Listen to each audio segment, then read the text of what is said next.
Assalamualaikum warahmatullahi wabarakatuh. Perkenalkan, nama saya Lufitri Sari, NPM 22411072. Saya dari kelas MNJ 22B. Pada kesempatan kali ini saya akan membahas materi mengenai memahami fungsi MSDM sebagai strategi partner organisasi dalam seleksi dan penempatan. Seleksi sebagai salah satu tahap dalam proses rekrutmen perlu dilakukan oleh suatu perusahaan secara benar supaya diperoleh karyawan yang diharapkan. Nah, berikut ini merupakan beberapa paparan mengenai definisi seleksi menurut beberapa sumber. Seleksi atau selection adalah proses pemilihan orang-orang yang memiliki kualifikasi yang dibutuhkan untuk mengisi lowongan pekerjaan di sebuah perusahaan atau di sebuah organisasi. Tanpa karyawan-karyawan yang berkualitas, sebuah perusahaan memiliki kemungkinan yang kecil untuk berhasil. Nah, keputusan seleksi merupakan bagian penting dari manajemen sumber daya manusia yang berhasil.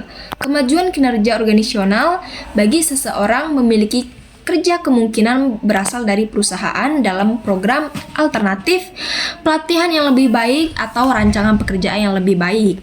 Nah, namun jika pemberi kerja tidak memulainya dengan orang-orang yang dibutuhkan yang memiliki kapasitas yang sesuai dengan siap untuk bekerja, hasil-hasil tersebut mungkin tidak akan terjadi.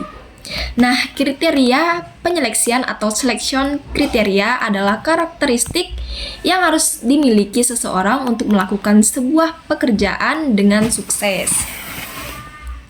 Kemampuan yang sudah ada sebelumnya seringkali merupakan kriteria penyeleksian. Kemampuan, motivasi, kecerdasan, sifat berhati-hati, risiko yang pantas, dan ketetapan mungkin merupakan kriteria penyeleksian yang baik untuk banyak pekerjaan. Nah, seleksi atau pemilihan tenaga kerja merupakan langkah ketiga dalam proses pemilihan pegawai. Nah, fase pertama adalah menentukan job analisis dalam rangka mendapatkan job description, dan fase kedua diadakan rekrutmen atau penarikan. Baru setelah itu dilaksanakan fase ketiga, yakni proses seleksi. Nah, dalam prakteknya, seringkali seleksi dijalankan bila mana terdapat jumlah tenaga kerja yang tersedia melebihi kebutuhan. Jadi, seleksi umumnya dilakukan dalam keadaan bila mana tenaga kerja yang dibutuhkan lebih kecil dari jumlah tenaga kerja yang tersedia bekerja dalam sebuah perusahaan atau sebuah organisasi. Hal ini sesungguhnya merupakan suatu kesalahan yang umum dianut. Nah, seleksi haruslah dijalankan meskipun jumlah tenaga kerja yang bersedia untuk bekerja dalam perusahaan terlalu sedikit. Nah, definisi seleksi yaitu proses atau serangkaian langkah kegiatan yang digunakan untuk memutuskan apakah pelamar diterima atau ditolak. Nah, proses seleksi adalah pusat manajemen personalisa, analisis jabatan, perencanaan sumber daya manusia, penarikan dilakukan terutama untuk membantu seleksi personalia. Nah, bila seleksi dilakukan dengan tidak tepat, upaya-upaya sebelumnya tersebut akan sia-sia. Nah, oleh karena itu, seleksi adalah kunci sukses manajemen personalia dan bahkan sukses organisasi. Nah, seleksi adalah proses mendapatkan dan menggunakan informasi mengenai pelamar kerja untuk menentukan siapa yang seharusnya diterima menduduki posisi jangka pendek dan jangka panjang tersebut.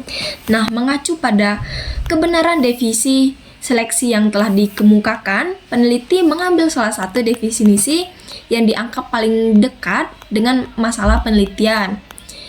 Definisi tersebut adalah definisi seleksi menurut Mathis dan Jackson dalam bukunya Human Resource Management. Dalam definisi tersebut, Mathis mengungkapkan perlunya kualifikasi yang dimiliki pelamar untuk mengetahui lowongan yang dibutuhkan perusahaan. Nah, menurut Schuler, kualifikasi yang dimiliki pelamar diistilahkan dengan identifikasi spesifikasi karyawan. Spesifikasinya karyawan itu perlu dipadukan dengan analisis jabatan yang dibuat oleh perusahaan. Nah, apabila spesifikasi karyawan sesuai dengan analisis jabatan atau HRD, dapat memutuskan untuk menerima karyawan tersebut. Demikian pula sebaliknya, penempatan merupakan tahap selanjutnya adalah proses seleksi dilakukan. Tahap penelitian ini dilakukan dengan harapan agar perusahaan mampu mendapatkan jumlah dan kualitas kerja yang baik dari seseorang karyawan. Nah, paparan mengenai definisi penempatan menurut beberapa sumber. Penempatan seseorang ke posisi pekerja yang tepat.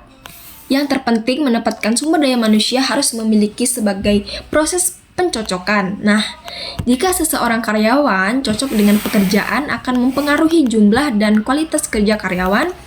Pencocokan ini juga sangat mempengaruhi biaya pelatihan dan operasi secara langsung.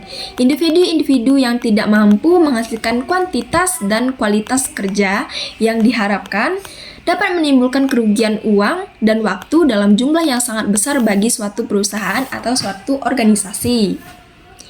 Nah, penempatan atau placement berkaitan dengan pencocokan seseorang dengan jabatan yang akan dipegangnya.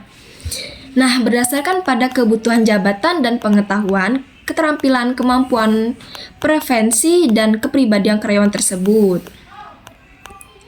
Penempatan adalah penugasan seorang pekerja pada suatu jabatan atau unit kerja di lingkungan suatu organisasi atau perusahaan. Oke guys, mungkin itu saja yang bisa saya sampaikan. Kurang lebihnya saya minta maaf. Saya ucapkan terima kasih.